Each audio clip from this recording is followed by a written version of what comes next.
Manchester United manager head coach Ruben അമോറിമിനെ sack ചെയ്ത് Manchester United board. ഇന്നലെ നടന്ന ലീഡ്സിനെതിരെയുള്ള 1-1 സമനിലയ്ക്ക് ശേഷം റൂബൻ അമോറിമിൻ്റെ ഒരു പത്രസമ്മേളനം ഉണ്ടായിരുന്നു. അതിലെന്തൊക്കെയോ മൂപ്പര് പൊട്ടിച്ചിട്ടുണ്ട്.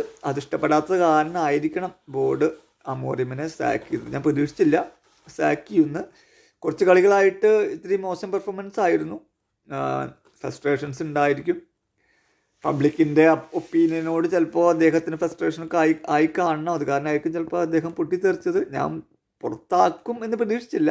പക്ഷെ പുറത്താക്കണം അല്ലെങ്കിൽ മാറ്റണം, അദ്ദേഹത്തിൻ്റെ രീതികൾ ശരിയില്ല എന്നുള്ളൊരു പുറമേ നിന്ന് ഫുട്ബോൾ പണ്ഡിറ്റ്സുകൾ ഉൾപ്പെടെയുള്ളവർ പറയുന്നത് ഞാൻ കേട്ടു. സ്കൈ സ്പോർട്സും അതുപോലുള്ള സംഭവങ്ങളൊക്കെ പറഞ്ഞ് ഞാൻ കേട്ടു. പക്ഷേ പുറത്താക്കുമെന്ന് വിചാരിച്ചില്ല. പക്ഷേ പുറത്താക്കിയിരിക്കുന്നു.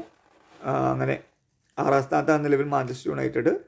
14 മാസത്തെ കോച്ചിങ്ങിന് ശേഷം റൂബൻ അമോറിമിനെ പുറത്താക്കിയിരിക്കുന്നു. ആരായിരിക്കും അടുത്ത് വരാൻ പോകുന്ന ഐഡിയ ഇല്ല. എനിവേ ഡാരൻ ഫ്ലെച്ചർ എന്ന് പറഞ്ഞു കഴിഞ്ഞാൽ മാഞ്ചസ്റ്റർ യുണൈറ്റഡിൻ്റെ ഒരു പഴയ കളിക്കാരനാണ് ഡാരൻ ഫ്ലെച്ചർ. അദ്ദേഹം ആയിരിക്കും വരിക എന്നുള്ളൊരു സൂചനയുണ്ട്, പക്ഷേ അറിയില്ല. എനിവേ റൂബൻ അമോറിമിൻ്റെ മാഞ്ചസ്റ്റർ യുണൈറ്റഡിൻ്റെ പണി തെറിച്ചു.